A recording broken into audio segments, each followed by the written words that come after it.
Oh my goodness. Hello, everyone. Thank you for tuning in. I'm your host, Metamona, and I'm here with my co host, Andrew Wall, and Miss Gex and Miss Teen Crypto, who are in the chats with you guys, keeping you DGens in check. And we are back, baby. We're back with another CEO Roundtable. And this time, we're diving into the metaverse.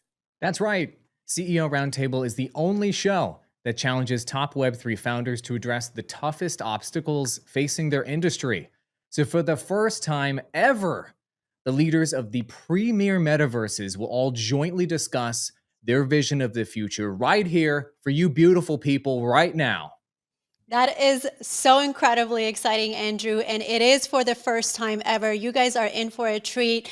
We're going to get in here in just a second. But first, make sure you hit that subscribe button to support us in bringing you more roundtables like this one very, very soon. Now, if you're ready, Andrew, are you ready? We're going to bring these guys in here because you are all in for a treat. Look at this lineup Hey. right here. Hey guys. Hi guys, Hello. awesome to be here. Hello. Great to Hello. be Hello. here. What's We're up, everyone? waiting. We're waiting for one more guest, but I'm going to go ahead and start doing the intros here as we wait for one more. Joining us from Futureverse, CEO and co-founder of Futureverse and Readyverse, Aaron McDonnell is here, everyone. Hey everybody, really stoked to be on the show, and it's bloody surreal and awesome at the same time. Just cool thing to do. So excited to have you. That's so great. Joining us all the way from Miami, co-founder and creative director of Wilder World. Give it up for Frank Wilder. Yo, what's good, everyone? Yeah, stoked to be here. Thank you for having me, and honored to take the stage with my fellow metaverse accomplices. How amazing is this? And all the way from Decentraland Metaverse, Executive Director of Decentraland, Yemel Jardi is here with us. Thank you so much. It's a pleasure to be here.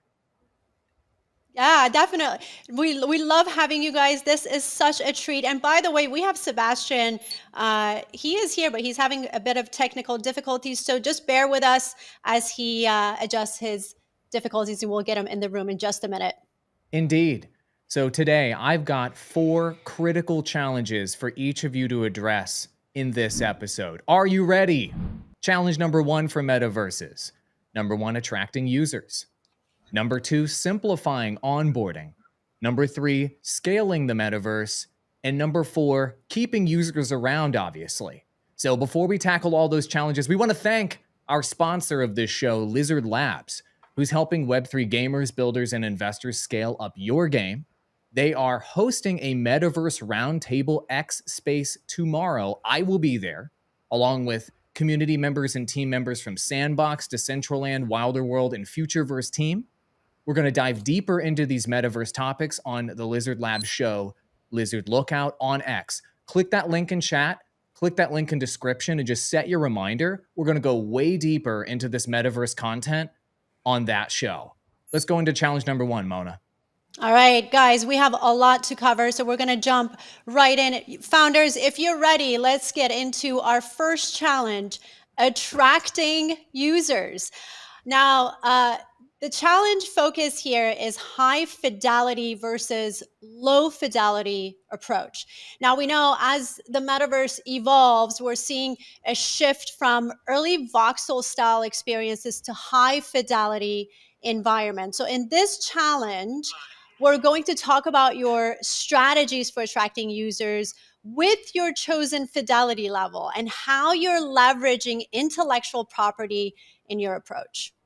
Yep. Yemel, I'm going to go to you first on this one. So in 2021, the term metaverse basically dominated all technology discussions. We all remember that. And Decentraland came out the gate early with this sort of lower fidelity, but charming graphic style, as you're aware, and was one of the greatest beneficiaries of that metaverse trend, right? I want to know from you, what were the challenges you faced in attracting millions of users then in 2021? And do you feel that the low fidelity art style met the market's expectations of what a metaverse should look like back in 2021 when the masses were having a look at Decentraland? Yeah, that's an interesting point. I think the Decentraland team took some technical decisions regarding the fidelity based on being able to run on web. Nowadays, you can access Decentraland just with your web browser. So that imposes some limitations on the fidelity you can have. Also, we are based on most of the content is user generated. In that sense, building content that is high fidelity, of course, is more expensive for our creators. So getting the sweet spot between high fidelity, low fidelity is what we try to aim. Low poly is the way we call it, and of course it has this particular aesthetic to Decentraland with a toon shader and has a toonish appeal. I think for us it was a sweet spot. I think looking forward, we want to increase the fidelity of the environments around the center and what happened when reach the edge of the world, how you see and perceive the empty spaces, the forest. That's something that we're looking forward to improve, but low poly, I think, is the right fit for creators being able to create things easier and also fitting the rest of the environment. Um, Also, another point regarding the audience, I think there are pretty good examples out there of low fidelity games that have millions of users. So, other than building a AAA game that has a full narrative and story, high fidelity is not necessary for appealing to the masses. Got it. Okay. So if low poly is the direction that you guys have gone and the reasons why are very practical, obviously. So that makes a lot of sense. Let's go to the other end of the spectrum on the high, super high fidelity end of the spectrum. Frank, let me bring it over to you. Your metaverse really captures the, let's call it the dream look, let's say, that most people imagine when they think of a metaverse, the hyper realistic, high fidelity, cutting edge graphics. You could have chosen you know, a generic high definition universe, but you decided to go with an extremely stylized metaverse. So do you feel like this poses a risk of turning off certain users that aren't feeling those very, very, very specific Wilder vibes? What are your thoughts on that? Going so stylish. Uh-oh, Frank. Frank is frozen just a little bit. Let me see. All right. Maybe I can jump in. Yeah. And I was just gonna say, any of you can jump in. This is a question for everyone. Yeah, I think like I probably split the here since kind of we've had the argument for low poly, and we've seen some really awesome stuff from Wilder World on the high poly end. And my view is that the metaverse isn't an application. It's like the collection of interoperable applications, games, experiences.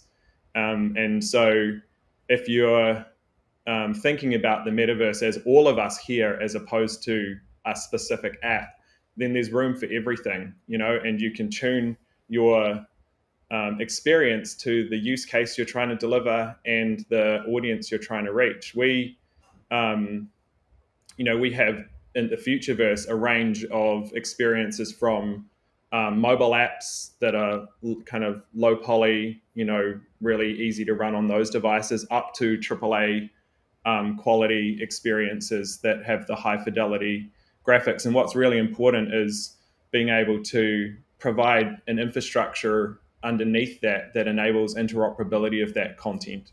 And so when we think about the metaverse, we don't think about an app. We think about how can we connect all of the apps and make those applications interoperable, and importantly, make them interoperable with user-owned content and data. And so in that context, there is room for everything, and developers should be able to choose what kind of fidelity they want to deliver. I think the other thing to the point around creator economy and how we can enable users to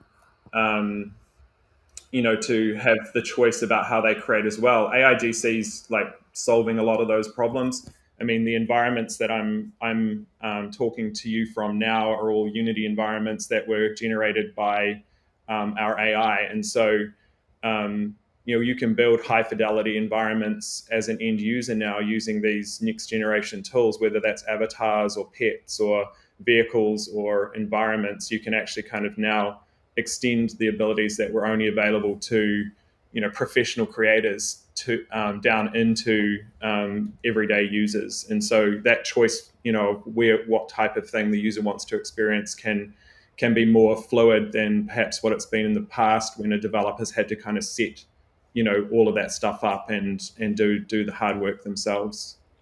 Well, let me follow up with you, Aaron. So Futureverse has snagged arguably the largest IP rights out there to like Ready Player One for the metaverse. That's huge and freaking awesome. Congratulations.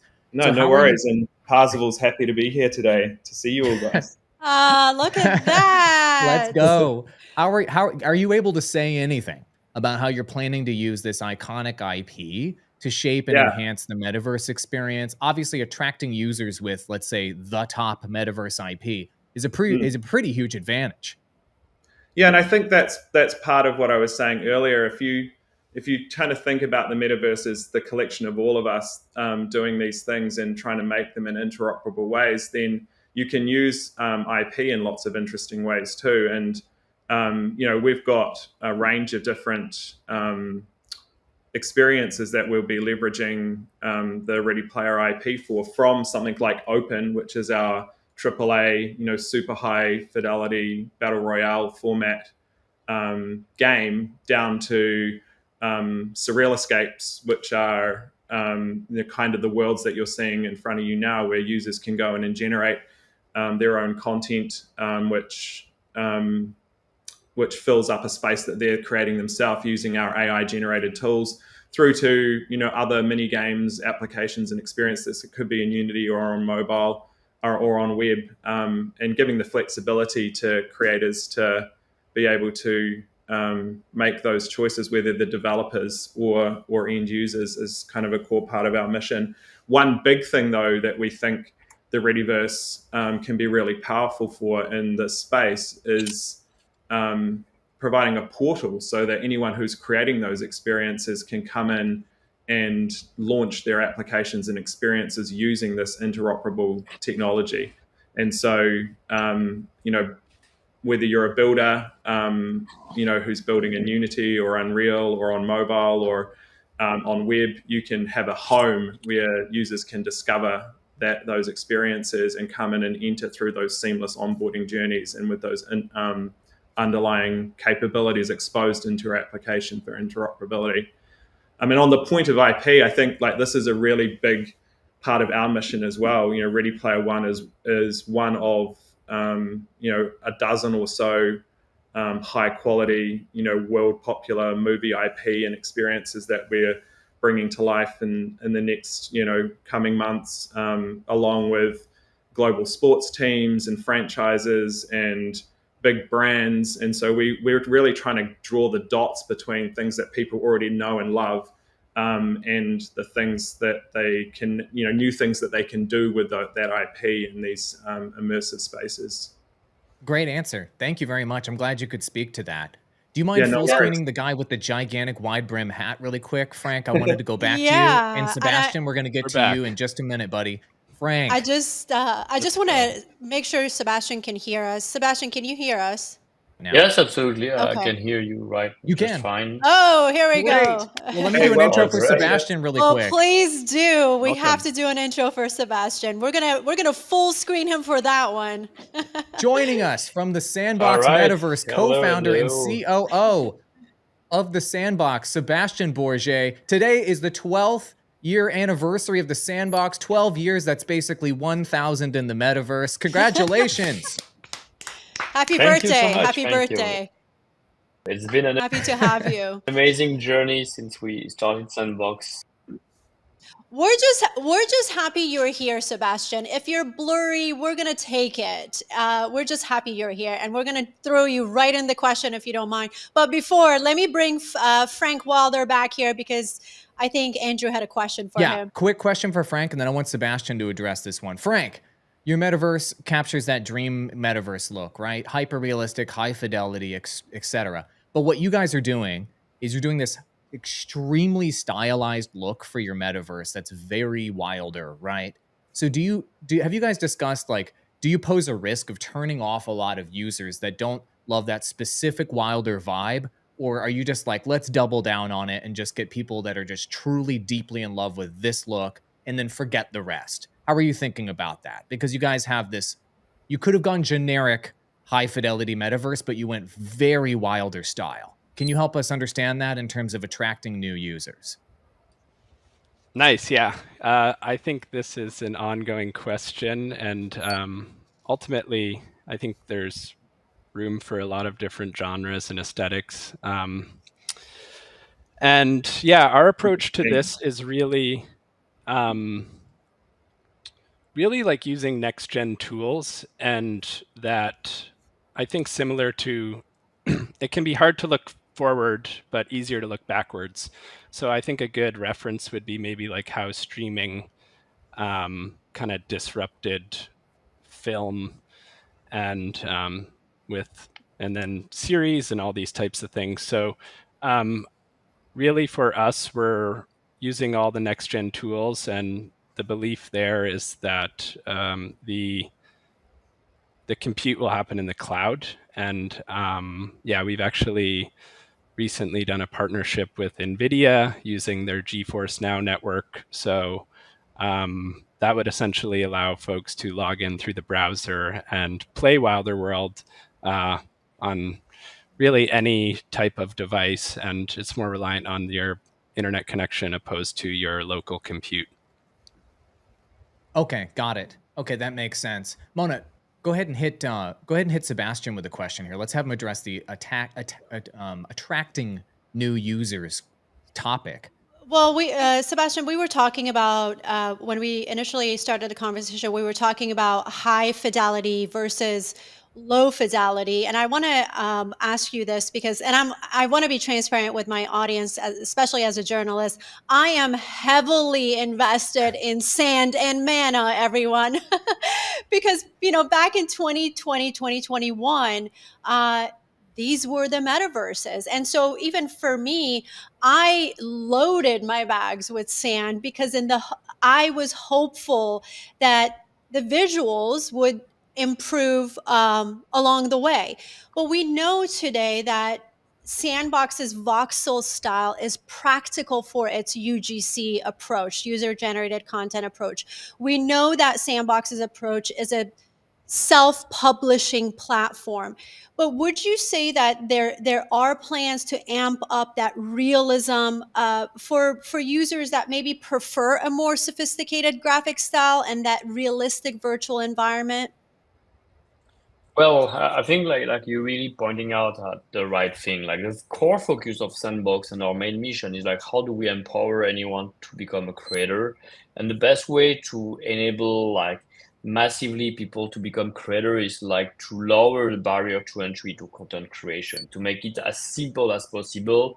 Very often we compare voxel to like digital Legos. You don't need to read the user manual to start playing around with voxel. At the same time that it is very simple and accessible representation that works both for gaming but for other industries such as music, sport, entertainment in the metaverse. It is very versatile and it can also be used to create very advanced graphics. And that's one thing that people might not realize, but Sandbox and many other games like Minecraft, once you apply shaders and you apply a lot of other visual effects, much more realistic and aesthetic. And how it looks like today, it's like big cubes like Minecraft 15 years ago. It's actually advanced, and it's already 2 years ago. So we're making it much more beautiful. We are adding a lot of like juice, visual effects, smokes, lighting effects, and many different things that contribute to like creating very immersive scenes while at the same time retaining the simplicity and the accessibility of our design. And the result is that we already have over 1,000 experiences within a couple of months that are live, made by the creator.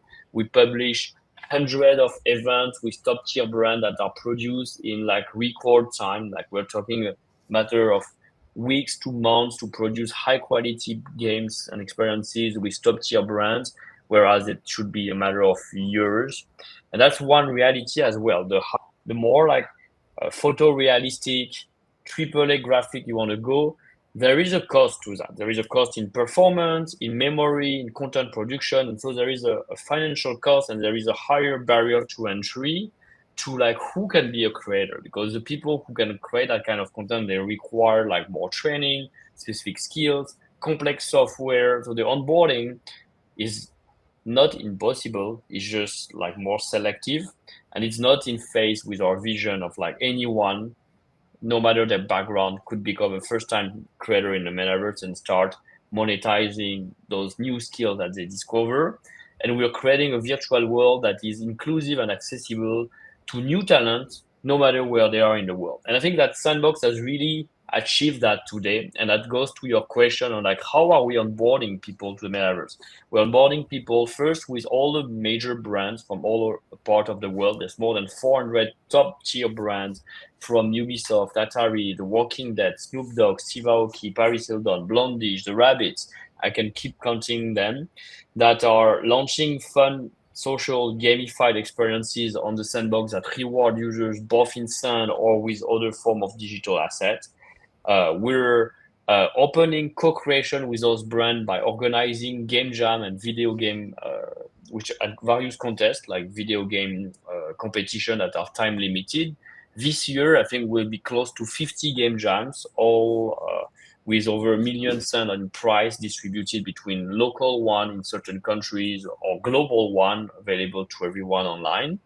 And those are contributing to attracting a lot of creators who are producing those experiences, publishing them, and driving even more audiences. And ultimately, the third thing that Sandbox does great that is contributing to attract new users, like instead of saying like, oh, we're going to focus massively on the US first, like Fortnite or Roblox and other games I've done, and once we've reached, I don't know, 90% of the US market, we'll start to think about localization and the rest of the world. We went straight ahead into Asia first, to the MENA region, to Turkey, and that results in that more than 30% of our audience is Asia-based. Korea, Hong Kong, China, Japan are leading the charge in terms of like content, users, brands, partners, and all of that is very exciting because those are actually the reality of where the users are today and where crypto adoption, Web3 adoption, and metaverse adoption from both brands and creators is happening. It's not happening that much on the Western side, Europe or US, as we would have. Actually, being an entrepreneur for 16 years myself, I've come from mobile gaming. Typically, we were all focused on US market and then trying to go to China, Korea, and Japan as the top 5 gaming markets. Well, This is way different today. Yeah, and I want to go a little bit more in depth with you on these topics, but I actually want to bring up simplifying onboarding. You touched on onboarding. So let's go ahead and jump into our second challenge, which is simplifying onboarding. Now, guys, this challenge is going to focus on streamlining accessibility and transactions. Sebastian was talking about accessibility, but we're also going to touch on transactions here. I think we all agree today in Web3 environment, stepping into the metaverse is a bit of a hassle. We have complex setups, connecting your wallet to device compatibility, not to mention sometimes lack of tutorials, and we have pre-launch products that are a bit confusing. So in this challenge, we're going to talk about your strategy in simplifying entry points and making the metaverse more accessible and user-friendly for everyone to jump in. And I want to actually use one of my personal experiences on one of your platforms to kick off this conversation. Take a look.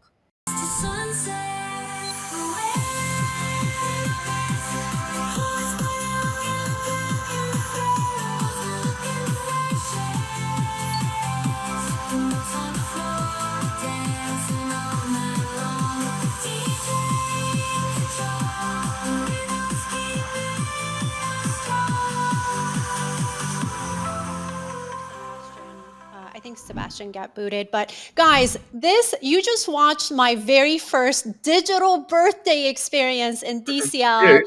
I get to share that with my good friend and DCL community educator, Odd Job, our brilliant experience creator, Tank Poco, who is streaming this right now from her nightclub, Dollhouse, created that entire experience. And DCL's talented designers like Isa and Doki created custom wearables and emotes for us. I am serious when I tell you, it was an experience I will remember for the rest of my life. And I hope that millions and millions of people will one day have the chance to experience their first digital birthday just like I did.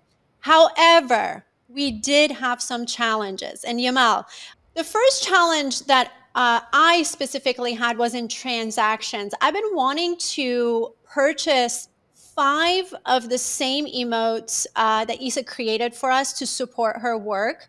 I opted for the simplest method, which was using my credit card.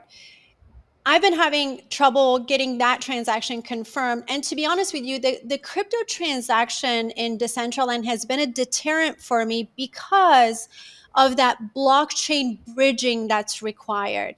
Will you talk to us about how can Decentraland improve transaction processes so they're easy, smooth, and successful for everyone all the time? Well, I'm super glad to hear that you have an amazing experience during the party, and I'm so sorry that you have these issues during the purchase operation in the marketplace.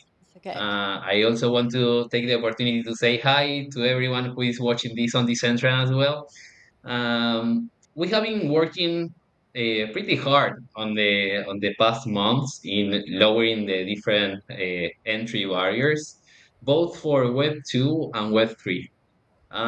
In particular, in Web3, you now in the marketplace, you can purchase any wearable and emote using any token from any chain. So we support cross-chain payments. So if you have a stable coin in Binance chain, you can buy a wearable even though it's minted on Polygon chain. I think that's pretty helpful. We should check if that applies to all the wearables. Maybe if it's a free wearable and you need to pay mana, the basic fee that is on the chain, maybe that doesn't work as expected. But overall, we want to remove this barrier of where do you have your tokens and which tokens are allowed. So cross-chain payments is one of the tactics we're following to reduce that entry barrier. The other thing, of course, credit cards. We have a tap into the different credit card providers. There are more big companies getting to the space. Looking forward to check other providers that provide a more smooth experience while purchasing. For example, Stripe has a division in crypto, and they are willing to work with other companies. So getting a better on ramp for fiat payments. That's another strategy. Also, we have integrated social login a few months ago, and I think that's the bigger strategy for Web 2 users. We believe that Web 3 in the backend is awesome because you have all the power of the blockchain to secure your digital assets for your digital identity. However, for a newcomer to the space, it's daunting to require having a wallet to connect. So nowadays you can create a you can access Decentral with a social account with just Gmail or a Microsoft or Discord or an X, also known as Twitter. And behind the scenes, a wallet is created so you can own the assets, you can receive a gift. You are a first class citizen with all the power of blockchain behind, but the ease of use of your regular email account and password. So I think those are the different steps we're taking to reduce these frictions and reduce the entries of barrier. Again, I'm sorry that you have I some think that's issues during the process, but I think that's the way forward.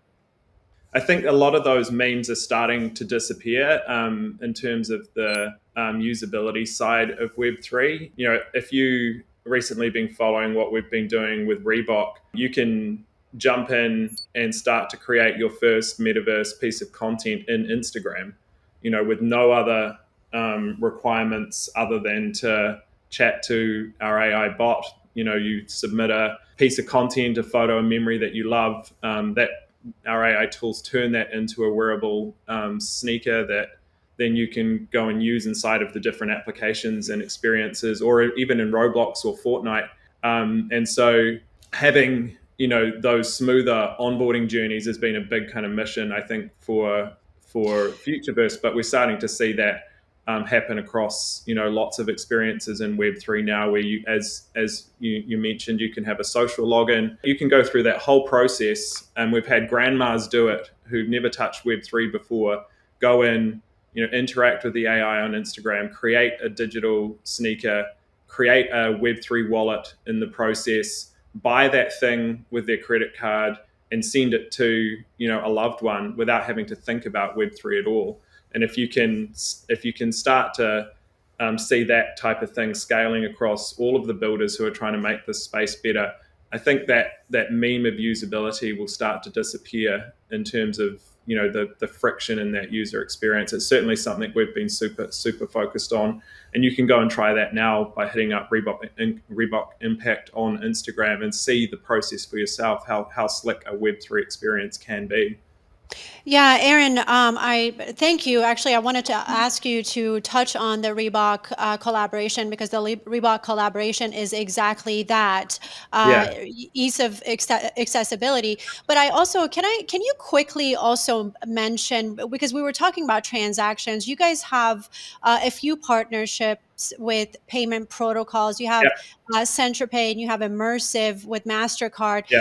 How does that play a part into your seamless transactions? Are those partnerships important?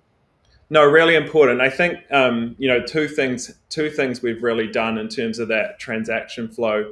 So the Root network, when we looked at that onboarding journey, typical onboarding journey for users coming into Web3, that friction point of being able to make your first transaction had a couple of problems with it. One is the kind of account creation, which we solved with Future Pass.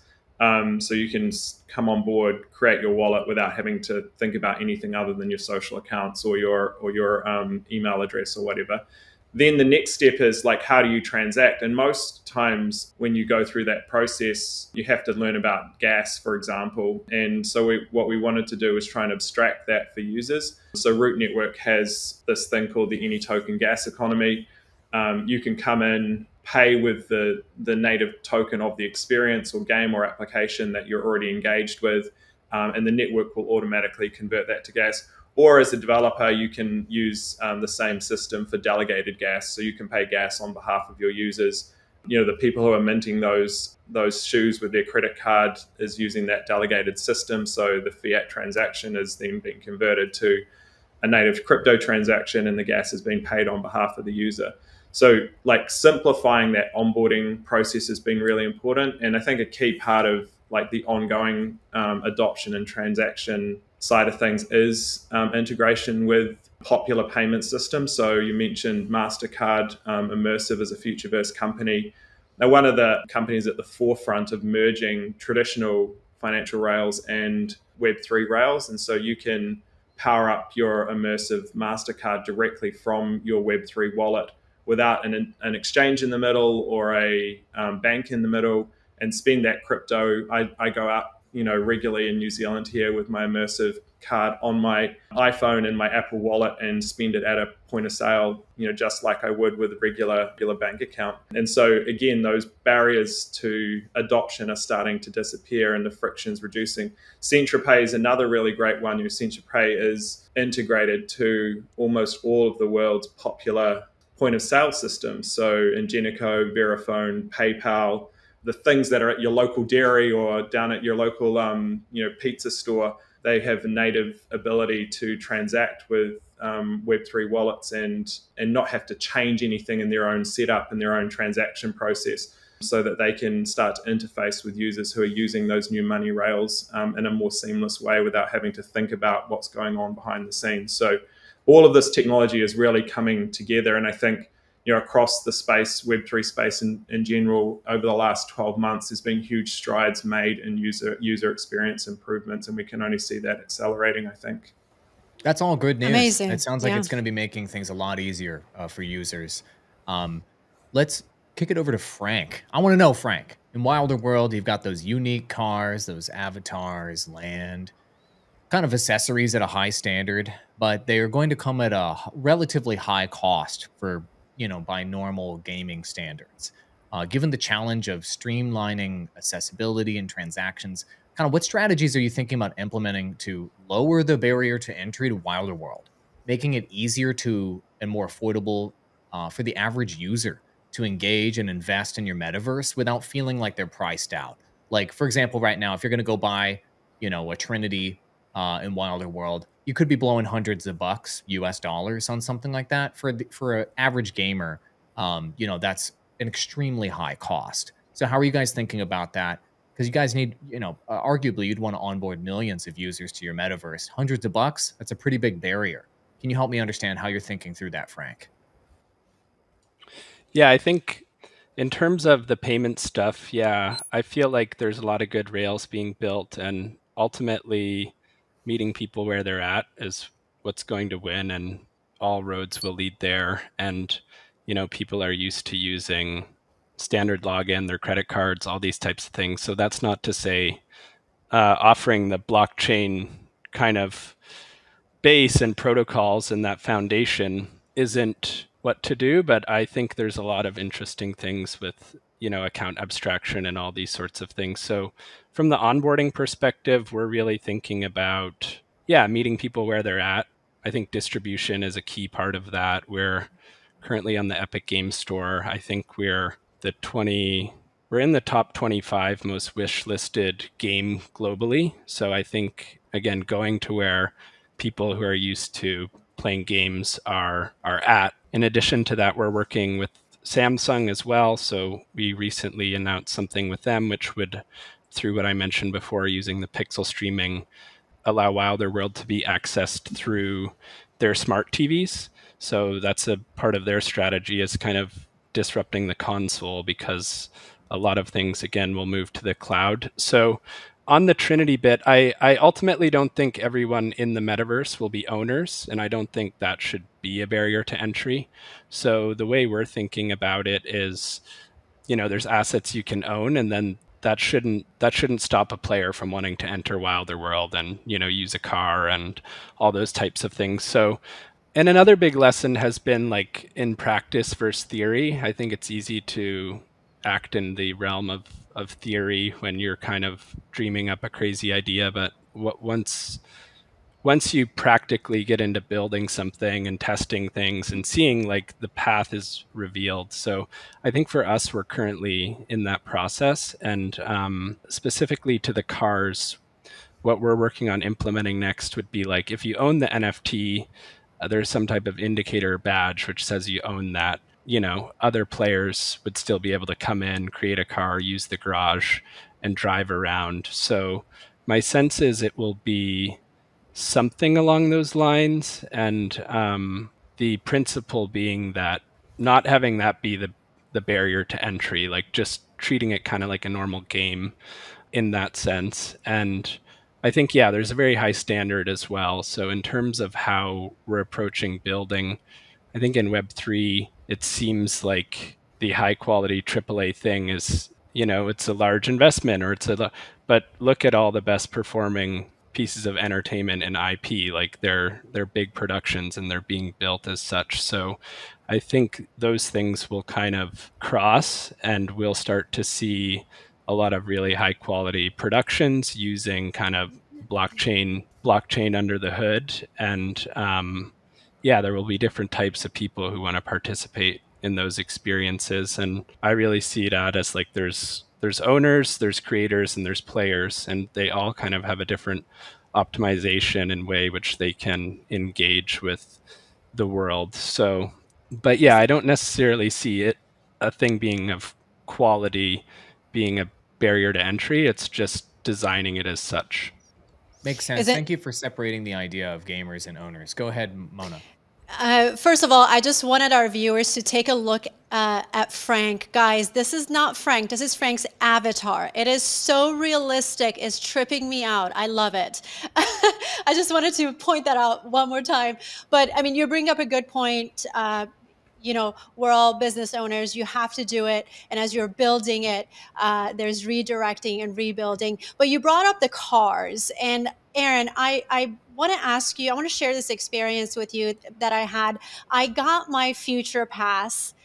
Amazing experience. My experience with your UI was very seamless. And I also have to tell you that Miss Gex and Bildo and their weekly X spaces has helped me tremendously and do the hand holding for me and the questions that I've had in this process. So shout out to Miss Gex and Bildo. She's a dope community member. Love her. Yes, she is. But I wanted to share this experience with you. Once I was ready to jump in, I wanted to do the racing game because I love racing. But I have to be honest, the complexity of building a car, speaking of cars, was a little bit, and putting the components together felt a little overwhelming for me. I just wanted to jump in and race. Can Futureverse simplify this process, especially for mainstream users, and offer maybe a pre-designed car package that you just click and you buy it? Yeah, that's a really interesting point. So the races game is a kart style racing game which is powered by our altered state machine AI protocol. So the drivers of the cars are AIs. They're tradable brains or intelligence that you can kind of put inside of a car. And the car itself is built using our swappables technology. So you can create your own car. And all the components of the car are individual NFTs, which you can then trade as well. And so the style of game is really a strategy game where you're trying to optimize the best parts of the car with the best driver on a particular track race against a particular group of competitors. So it is a very strategy driven experience. Your point about having a default car to onboard users is something the team's already looking at, as well as a couple of other improvements in terms of going to that next stage for reaching out past the initial community for adoption. The other things include bringing in other avatars and collectibles into the game from across our ecosystem. You've seen me today sporting a few different collections that are compatible across the Futureverse ecosystem. This ape in particular is one that we previewed a month or so ago as part of our Unleashed Apes collection, which brings our own natively created bored apes with the swappables technology that exists in those cars, so that you can change and swap the accessories or even potentially traits and morph those things. So really trying to expand the base of players, simplify that journey for a new user. And I think having a default cart for someone to start with is a really good idea to help further that. I think it would definitely simplify the process for the mainstream, because everybody just wants to race first and then upgrade their cars, right, guys? Totally. Looks like Sebastian is in the metaverse now. Freaking awesome. Thank you, Sebastian. I want to ask you about understanding I understand the appeal of Sandbox is the massive menu of user-generated experiences, right? There's endless possibilities in the Sandbox. However, as a marketer, I know that when you offer someone too many choices, it actually statistically decreases their probability they will try or that they will buy. So how can you in the Sandbox simplify onboarding into the Sandbox when the menu of options or the metaverse experiences, the number of choices may be overwhelming for new users?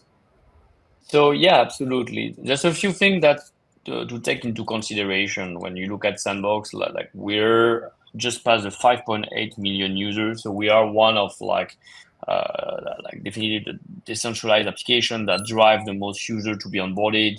You can create a wallet just with your email address without MetaMask, and we implemented both Polygon and anything that remove the need for gas fees, like with gasless transaction and many things. So like basically anyone can transact directly with Sand in just one click, or require a wallet only at the last moment when they need to be doing transaction, which really facilitates the onboarding. Creating your avatar is free. Everything is free, actually. You don't need to purchase a land or any asset to start entering Sandbox. And so we have, on one side, a lot of user-generated content that offer a great diversity of things to do and to explore and to keep you engaged. And we have the top-tier brand experiences that can hook you first. What we saw in the past is, because Sandbox is still in alpha and we had mostly the alpha seasons for people to complete, it was limiting what people could do and how we could retain them after they completed for, let's say, 2 months all the season. Whereas right now, like, there is always content to do. The users spend 60 minutes on average a day on Sandbox, and they explore like 3-5x experiences, and we keep suggesting them more content to keep exploring, to keep finding different things they can do with their identity and avatar. So that plays definitely a role. And the fact that Sandbox is a gamified platform that offers very different game mechanics, from parkour, platforming, tower defense, simulation game, socialization, virtual galleries, virtual concert, and more, provide a little bit of something for more tastes and for people to hook together, to hang out, to connect, to chat, to learn, to educate, to play, to give as well, so to contribute to positive impact causes, and to give out to charities through their actions. These are some of the many use cases found in Sandbox Metaverse. The quality of the onboarding is something that we need to constantly improve. Like, there is no perfect first-time user experience. Sandbox keeps improving. Now it's been years that we refine it. You create an avatar for free. We give you your first NFT for free via an instant giveaway, so you don't even need to claim it anymore. We try various strategies in collaboration with the brand or directly to think in a user-friendly way of like, what can we offer that is valuable both in terms of content, of user experience, and will drive more users into. And still, there will be more progress to be done. Overall, we already know it. The speed of loading, like now you can switch in less than 30 seconds from one experience to another. It's not as fast as browser-based, but it will become soon. We are not yet on mobile, so we know that's been a limiting factor as well. And next year it should definitely make things simpler in terms of viral factor for Sandbox and penetration in certain markets. But all of that is also taking time on the technological side to develop. And we're aware that's how things are progressing and getting better and better through little iteration.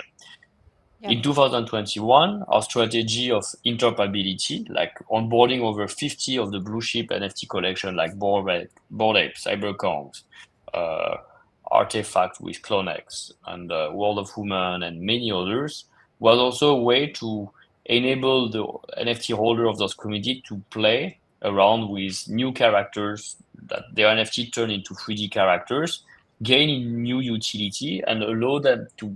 We were one of the first to really showcase the benefit of interoperability and what people can do, and we keep developing that more and more.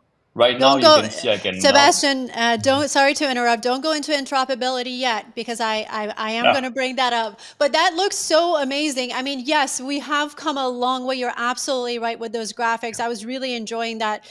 Thank you for sharing that with us. I'm going to reset the room real quick. We're a little bit behind, and I want to make sure we meet our time that we promised you guys. Are you guys so far enjoying this roundtable? Let me hear those roaring from the chats, because I think you are. I mean, We have almost 1,000 viewers. I think we can get it to 1,000 viewers, guys. This is amazing. What an insightful conversation, guys. In the chats and viewers, don't forget our sponsor, Lizard Labs, is hosting a Metaverse Roundtable Spaces on X tomorrow with community members and team members from these metaverses. And we want to continue this conversation there tomorrow. Our mods, Miss Gex and Miss Teen Crypto, are going to drop the link to this audio spaces in the chat for you right now. So make sure you set your reminder for tomorrow. Come through and support the future of gaming. There's just no way we can do this without you guys. So if you're ready, let me take us into our third challenge. I think we're ready for it. The conversations are leading to it. This is going to be a big one, guys. Are you ready for this? Scaling the metaverse. Oh boy, here we go. Now, the focus for this challenge is scaling across platforms and the volume of users. This is a topic that we could go down rabbit holes, but we're going to do it justice. Now, founders, the metaverse right now is, as you know, dependent on PCs and high-end graphic cards, which is not ideal for everyone that wants to get in, right? So in this challenge, we're going to talk about your strategies on expanding through mobile, cloud computing, perhaps VR, and how you're going to handle the demands of millions of users transacting simultaneously. And I think I'm going to go back to my birthday example there, because Yemel, if you recall, I said I had 2 challenges that night, and I want to bring up the second challenge here. We had about, at our birthday party, we had about 60 to 70 guests. And by the way, the roof of Dollhouse was on fire. You saw in that clip.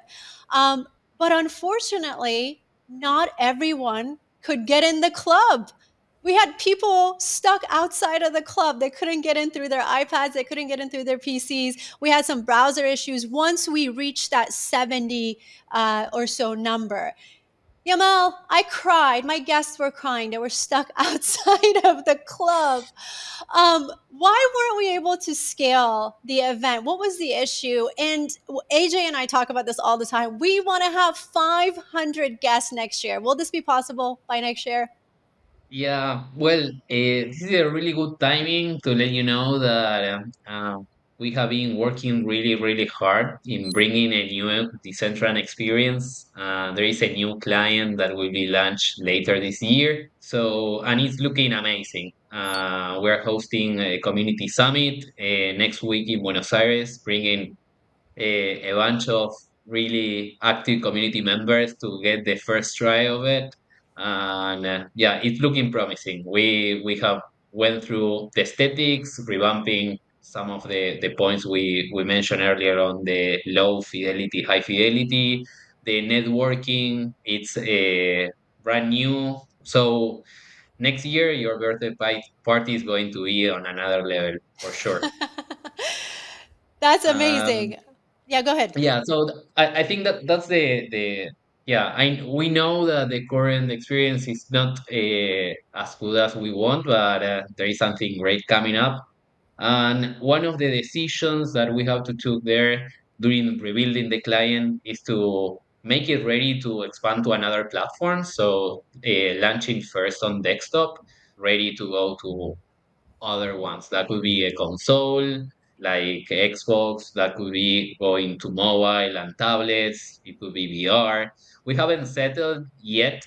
We will announce that after we launch the first version.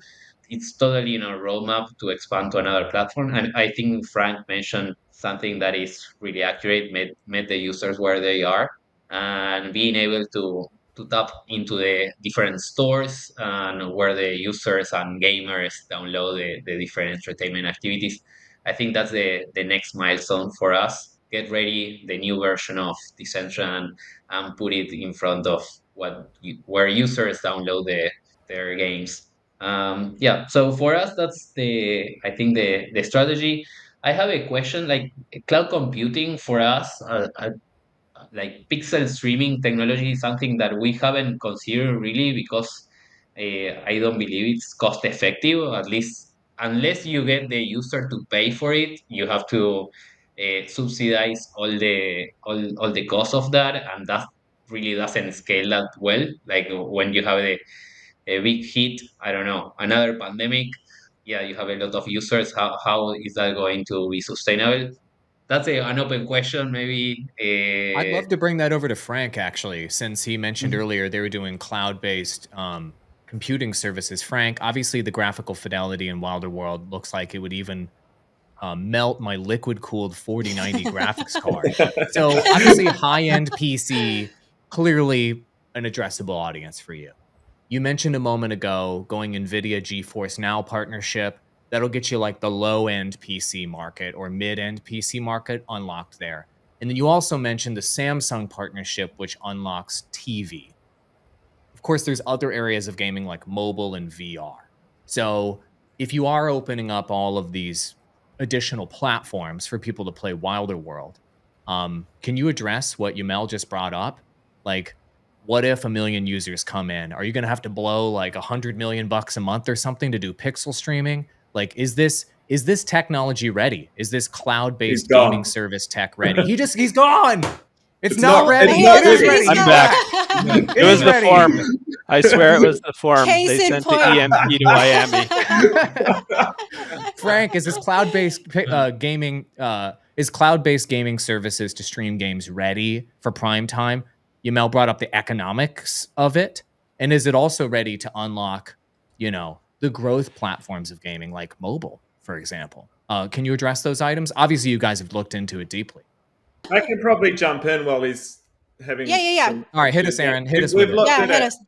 We've looked at it as well and done quite a bit of work with some of our partners like Tencent on this. And I think Frank's right in that eventually, you apply Moore's laws to this stuff. The cost of compute and cost of bandwidth will come down and make it more viable. Right now, per user, for an average game economy, it's not viable. And these guys, this is coming from someone like Tencent, who's probably the biggest gaming company in the world.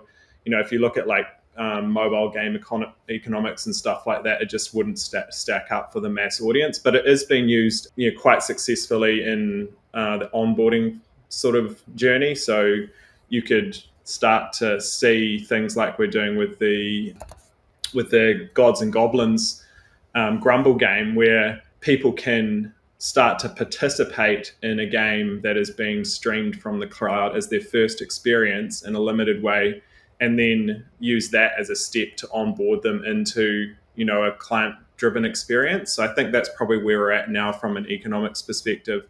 It will get better, but I think probably the key overarching thing is the metaverse isn't about, in my mind, having everyone in one application. It's about making the things they love, their friends, their content, their assets, available and accessible in a wide range of applications. And so you don't have to necessarily solve the problem of scaling a particular environment or shard or application to get the metaverse itself to scale. If we can build applications that are compatible with each other and with the content that's being delivered underneath them, then the metaverse can exist everywhere at the same time. I can be on a mobile application like the FIFA AI League and use the same assets as I would in the Readyverse or in Open, and talk to my friends across both of those experiences and share value across both of those experiences. And so, meeting consumers where they are is about also making the content viable for multiple applications instead of trying to solve the metaverse in a single application. We're all, like I said earlier, we're all part of the metaverse here. And while streaming will play a role, I think, in scaling high fidelity experiences down to lower end devices, and the opposite will be happening as well. Lower end devices will be becoming better and better, and so they'll be meeting the graphics of high demand games and environments, and that will be part of it. But not trying to push everything into a single application means that the metaverse can scale if we think about the metaverse in terms of users, which is their content and their data and their friends and the things that they value, and really showing how we as Web3 can unlock that idea of open, because that's the thing that really differentiates Web3 from, where we've seen in the past, metaverse games and experiences in the mainstream. They are application focused because they're all about locking users into that one world of content and one economy. Whereas Web3 builders, the secret sauce we have is this idea of openness and portability. And if we drive towards that, then the metaverse really can scale, because my things, my identity, my social graph can work everywhere. And that's the thing that's really important for scaling, as opposed to trying to make every kind of user fit into a single type of application. You bring up such a good point that I want to ask you while we're here. And then, Andrew, you can go back to Frank since he's back. Aaron, you are describing the value of the metaverse. And a lot of people, I feel like there's a misconception that people think the value of metaverse is in its immersiveness, right? You have the license for what's arguably the coolest VR world out there, Ready Player One. Guys, this is the guy, Ready Player One Metaverse. This is the guy right here. But would you say, well, that's exactly, that's him. But would you say that we absolutely need VR headsets to get that full Ready Player One effect? Or is there a chance that you'll create a metaverse that doesn't need that, and it'll be an iteration of the metaverse that doesn't require headsets? Yeah, I mean, I think that's a really great question, and actually something we've had lots of good conversations with Ernie Klein, who created Ready Player One. And when Ernie thought about what the virtual society and digital worlds of the future could look like, in his head he was thinking about how you could include everything that mattered to society inside of those virtual environments. And this was before Web3 technology even existed. And in his knowledge of systems and technologies at that time, that all had to live inside, the Ready Player One, platform that was built. And when Web3 came along, he actually kind of saw the power of that to deliver what he really had in his mind. This is IP that was available to and chased down and hunted by some of the top technology and gaming companies in the world. And they decided to choose Futureverse to build this because they wanted to make it open. And openness is the power of the Web3 metaverse. I think a lot of what Web3, focused on initially was ownership. Ownership is a cool little trick that Web3 gives us, and it's an important one. But ownership without interoperability is meaningless. I can own a dog that lives in my neighbor's garage, and that's kind of pointless if I can't get it out there and go for a run with it. And so if you can't give openness to your users, then ownership doesn't mean anything. And so when we think about things in that context, then you have to build solutions for enabling users to take their shit to different things, including VR, including awesome high fidelity experiences like what Wilder World's building, including low poly experiences like what Sandbox and Decentraland are building. That's a really hard problem to solve for, because everyone here knows that creating content is super difficult and generally specialized per device and per engine and per application. And so, that's why we pulled the 250 odd people together in Futureverse to create the underlying systems and standards and tools to make it possible to do these things. And I think a big part of that is this generative AI. And I'll do a tweet after this actually and show how we're taking a single asset and making it feel like it can fit into lots of different types of worlds and environments. And so the user really just carries data with them between these different things, and the worlds interpret those data using generative AI tools to create an experience that's specific to those worlds. So it does feel like you're part of one big metaverse wherever you go, and those applications can feel free to interpret that data in the style and in the context and the fidelity that they want to give to their users. And that's really the only way the metaverse can win. We can't win by trying to fit everything into one box. Web3 wins by giving meaning to ownership through openness and interoperability. Makes sense. Let Wow. me, Sebastian, I want you to jump in here in just a minute. Frank, we're going to see if we can address this question. Wilder We're back. World, it's melting our 4090s. That's why you've It's done the unfortunately a partnership. bandwidth issue. Yeah, I know it's a bandwidth so issue. I'm just like, messing with you. Yeah. You've done the partnership Okay. with NVIDIA GeForce Now. It's unlocking low, mid, and high-end PCs, right, for Wilder World. Yep. Check. Doing the partnership with Samsung, that's unlocking TVs. Check. It was brought up earlier. There's a concern with game streaming. Is it economic if you're going at scale to millions of users? And I got the question of, is game streaming going to be viable for the growth sectors in gaming, which are mobile and VR? So can you help us understand how you're thinking through game streaming and how that can scale metaverses to more users?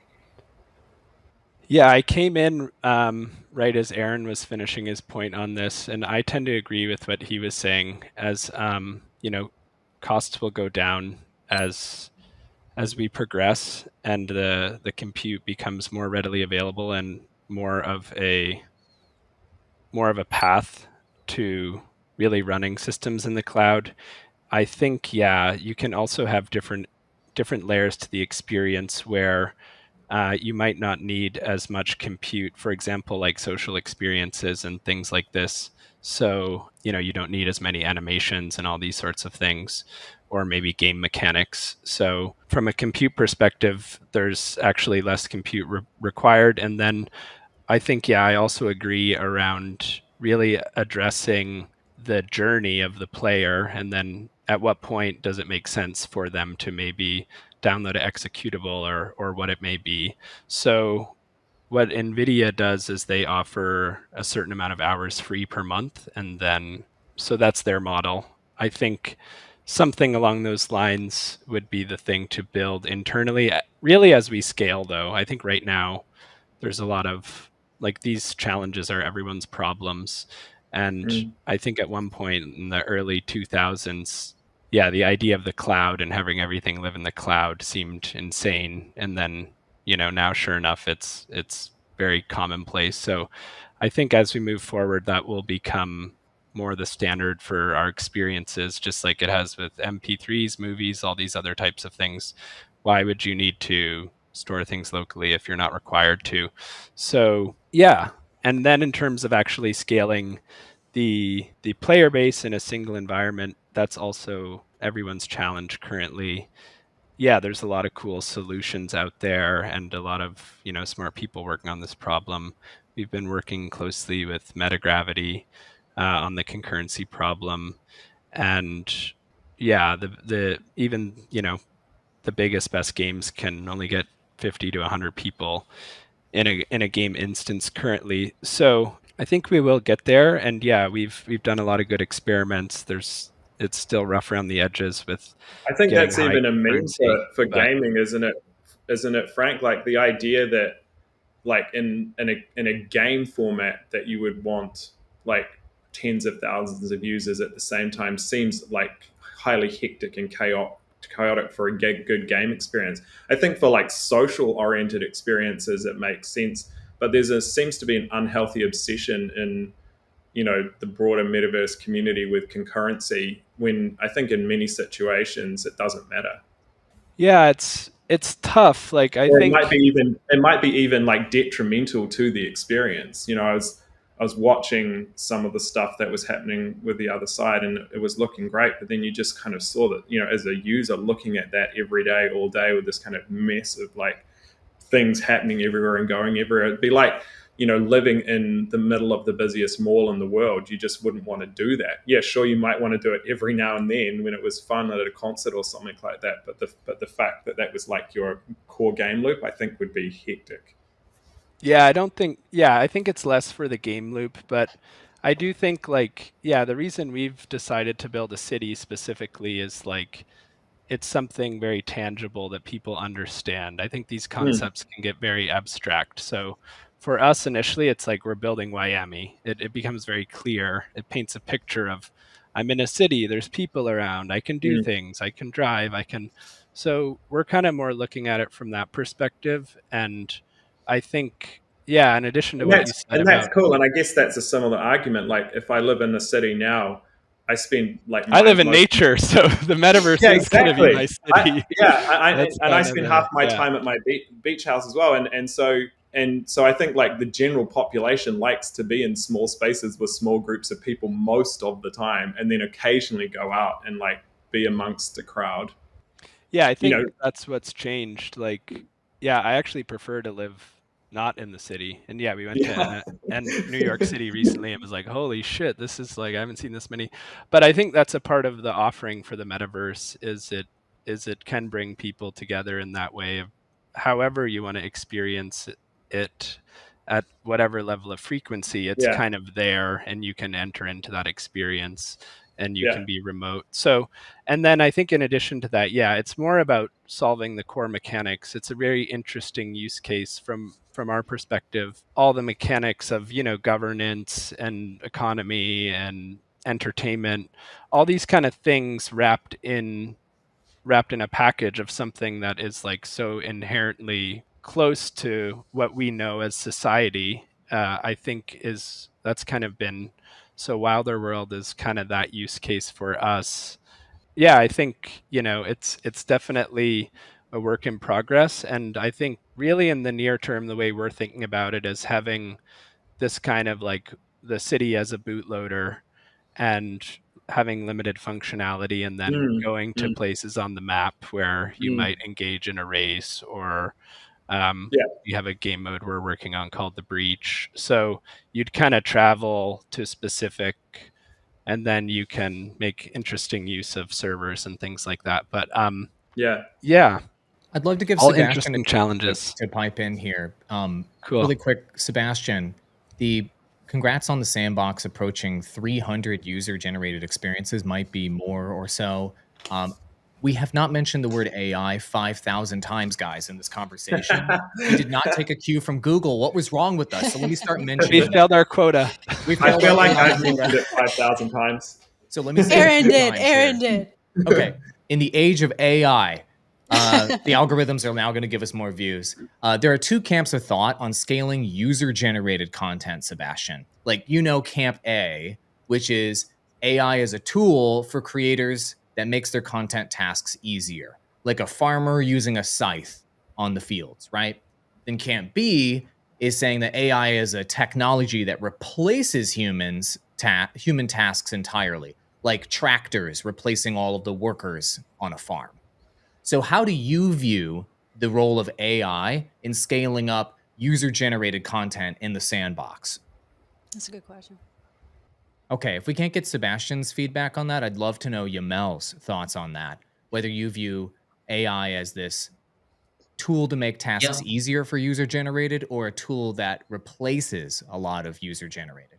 Go ahead. No, I believe it's empowering creators.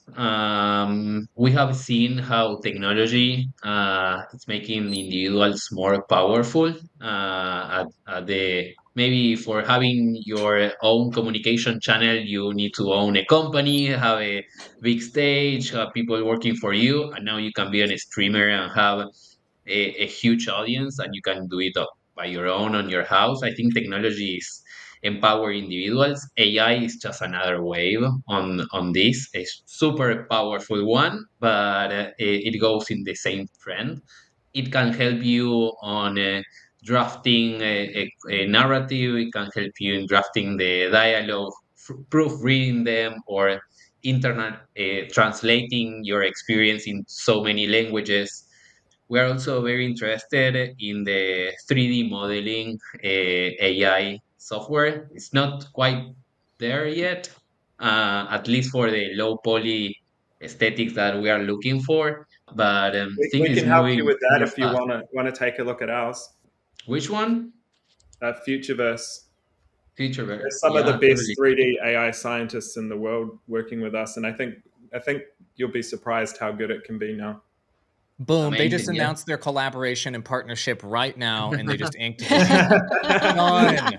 Yeah. But Business this is deals do happen on live stream.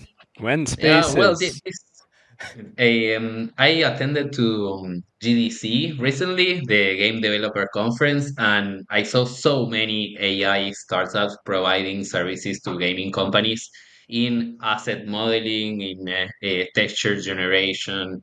But at the end, I don't believe we are replacing creators at all. We are empowering individuals, and if you are a 3D modeler and you don't have the coding skills, now you have your AI partner that can cross the chasm, and on the other way around as well. If you're a coder and you don't have the skills for doing 3D modeling or making your textures, that's something that you can always tap onto AI. So yeah. Decentraverse is launching tomorrow. That's awesome. Sebastian, now that you're here, I would love for you to address this question. Since you guys are all user-generated content, how is AI that tool to make tasks easier, or is it that replacer? And how do you view that with user-generated content in Sandbox? I don't think we've reached a point yet that AI can replace. Right now, it's a very fast evolving technology that supports the creativity and onboarding of more creators. And like a tool, like the more you use it and you get better at it, and you train it, the better the quality of the result can be. And so typically in Sandbox, AI is already being used for like helping for the creator to come up much faster with concepts on the creative design side, with mood boards, to put together some 2D and 3D ideas that usually took them like days, sometimes weeks. Now comes up in matter of seconds. They are also able to use AI for capturing like movement from human body from a single smartphone camera feed and turn it into like an avatar animation and emotes to give more life and realism to our avatar. We'll use it for a lot of other aspects, from like reducing toxicity, in-game moderation, so we can all enjoy safe experience as players in the metaverse. 2D generation is very efficient so far and has progressed tremendously. 3D is, we're confronted to the same issue actually as Decentraland, like globally, and voxel, specifically voxel style of Sandbox is a very specific niche of design, and AI doesn't handle it well at the moment. But we tested a lot of companies, some of the best on the market, to deliver on it, and we're constantly amazed month after month of some progress they are doing. So as soon as ready, we will be happy to put it in the hands of millions of creators. AI is also great for like music, sound, and ambient generation, so adding to the immersion for facilitating the life of creators. And AI seems to be good at also like giving life to characters, specifically NPCs. But actually, there is also again a question here of like, what's the cost equation of that? Like, how does like more lively NPCs with AI turn into higher retention and engagement of user versus the cost that they represent for every single interaction, even if a single cent per interaction times millions start to become very significant cost. So we're really keen. I think it's something that will keep evolving, and we should monitor, test, do a lot of R&D, like procedural generation of lands, landscape. Just typing to bring your ideas to life is something that's very appealing and pushing towards our mission of like empowering anyone to become a creator. Not now, you don't just need to drag and drop, you just prompt to get content in front of you, viable content. People are able to spawn games from templates, and like using AI just replace a couple of assets to create variation of them. So populating lands much faster is also doable thanks to AI. So it's very like it's hold a lot of promises.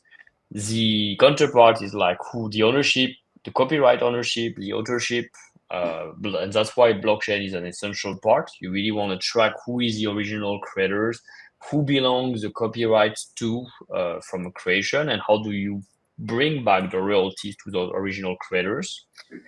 Something that in right now in the Web2 world is like the Wild West, and like data is being pulled from user data without their consent, stealing from artists, etc. So it's a real concern. I think a few things that were mentioned before as well. I couldn't really talk by then, but like right now, multiplayer, it's not just a matter of like Moore's law and like the availability of computing power and the decrease of cost. Like it's an n square problem. And the more you do realistic gaming, the more complex it gets. As a player, you're interacting with not only other players, but also with a lot of objects, interactive objects within a scene. So you might want to, there's many strategies to reduce that. Sharding, LOD, not only taking into account what's on display on the screen, etc., to reduce the number of objects that you compute interaction with.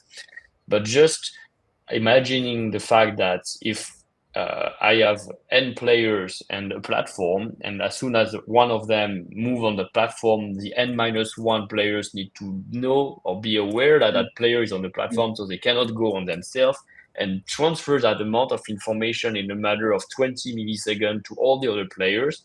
It's also a constraint of bandwidth on like how much information, even very well compressed, we can pack. And we can try to use deterministic approach, rendering on the client instead of computing on the server. But then it raises question of anti-cheat. Are we sure that the players' inputs are accurate? And like, so it's more complex than that. And streaming is also very complex. Actually, that's why Google probably gave up. It does, but like the cost of it's a matter of several dollars per hour per user. So it just doesn't make sense. I don't know any service that can bill their users such a high price for them to access. And that's why services like Stadia from Google and other actually like had to shut down because like high poly and bandwidth. So you have to do object streaming instead of full pixel streaming to make it much more like light in the data that's being transferred and optimized. Also the latency, it works great maybe with 5G and 6G networks and fiber optics, but most of the normal connection doesn't allow like a good speed of interaction between the inputs of the player and the reactivity of the rendering from the streaming, which like creates, imagine jumping platform to platform with over a 200 millisecond latency on the rendering. It's impossible, simple as that. So it can work for social interaction where avatars just go through, no interaction between objects, no gamification rules. Yes, you can render thousands of people at the same time, and that can work in certain cases. But for gaming, actually, the best games, they tend to reduce the number of players down to 8, 10 now to ensure the best performance for fewer users and rather than blasting too many. The highest Sebastian, I've seen today is 200. So yeah, just to put things like might not be today that we have a massive upgrades there. And this is such an amazing topic, and I think it is part of that scalability that we were talking about. And I would love to do a second round with you guys so we can talk about scalability once again. It's such a deep conversation, but we're running out of time here, and I have one more challenge for you guys, and we can go around the table here and just address it really quickly. And this last one is keeping users around. We've been alluding to this, but I want to bring this back up as a challenge and focus it on fiction and reality, from fiction to reality. And I know someone here who likes to use that term. Maybe people in the audience know who that is. But in the history of, and what I want to post here is in the history of good games, the most successful gaming experiences, guys, have blurred the lines between digital and physical social interactions. In World of Warcraft, for example, the guilds, cosplay, and the events, they've created this deep social bond between WoW players over the last 20 years. People like Andrew Wall over here, they have literally missed their own child's birth because they were playing video games. Whoa. Worst father ever. Well, no, I'm just kidding. But it's true. This is true. This did really happen in real life. There was a guy that missed his own child's birth because of World of Warcraft. Please continue. This is a true story. I want to pose this to all of you, and whoever is inspired, chime in first. This is our last challenge. How do you guys think your metaverse is going to enhance real life experiences through its fictional universe? And how does it transfer the value that's created in that virtual or fictional universe back into the real world?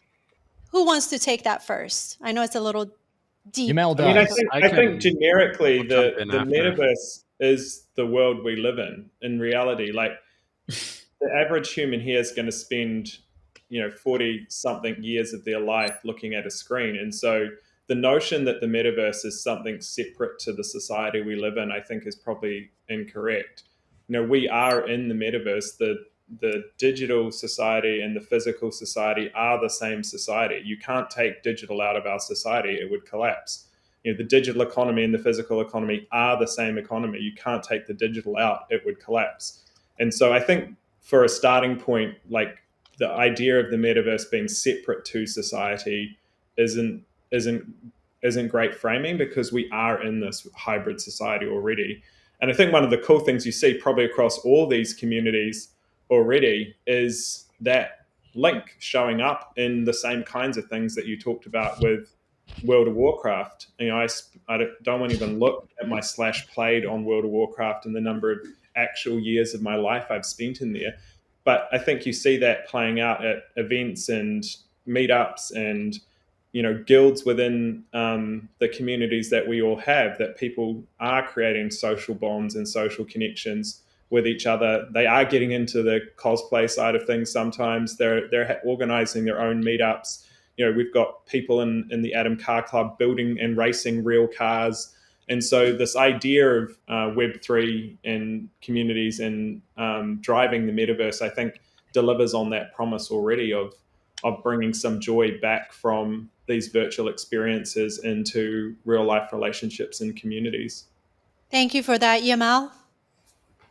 Yeah, in my experience, or based on what I have witnessed in Decentraland, is that even though it may start as a fiction, like this is my new identity, my new avatar, as soon as you start making real connections and making friends, that's totally real. And for sure, the this user generated platform that is super wild. There are so many parts that you can get involved to. Like you can be a world creator or an emote creator, or you can create your own pub or club in the Decentraland, or you can get into the governance and the DAO and proposing and trying to steer the future of the platform.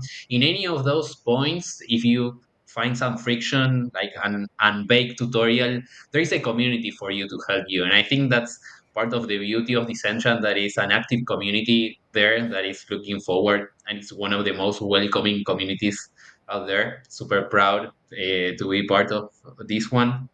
And I think that that's become real.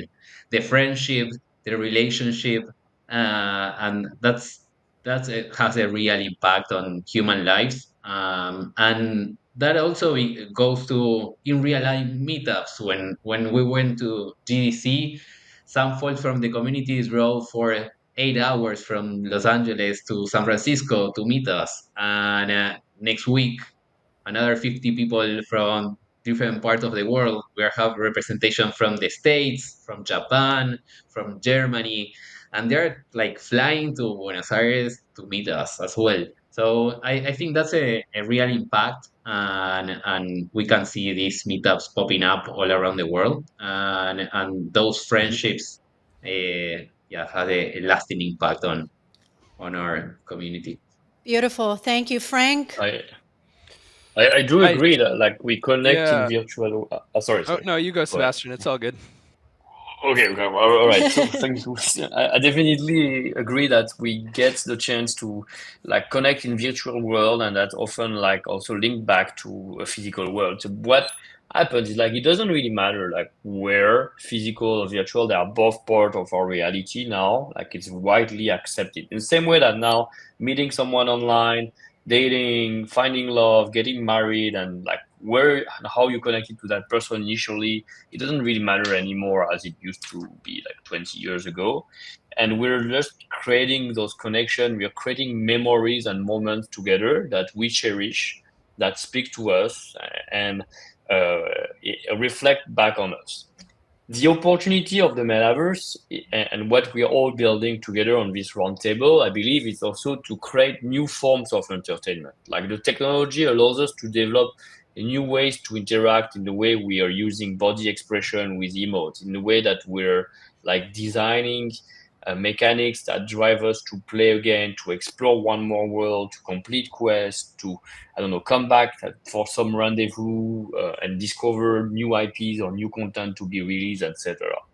So I believe it's still very unique, and we can be quite creative in like inventing those new formats in the same way that other side is creating something, in wider world is doing something. Decentraland has been leading originally the concept of like virtual DJ party and art galleries, crypto voxels, and so on. Like we every step by step we iterate and we progress over it.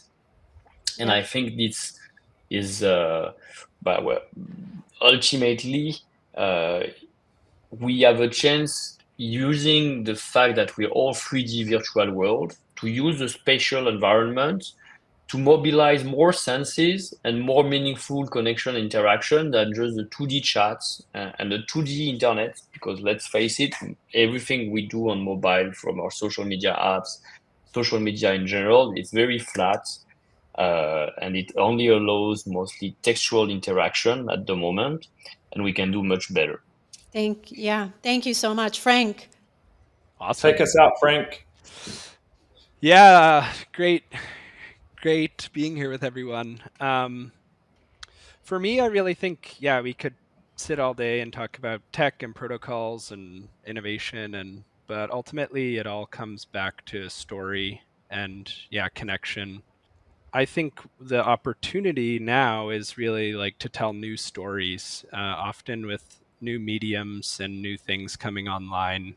We need new stories to make meaning of the world. And I think we've seen that with a lot of, let's say, generational defining stories, like Star Wars is, an obvious example.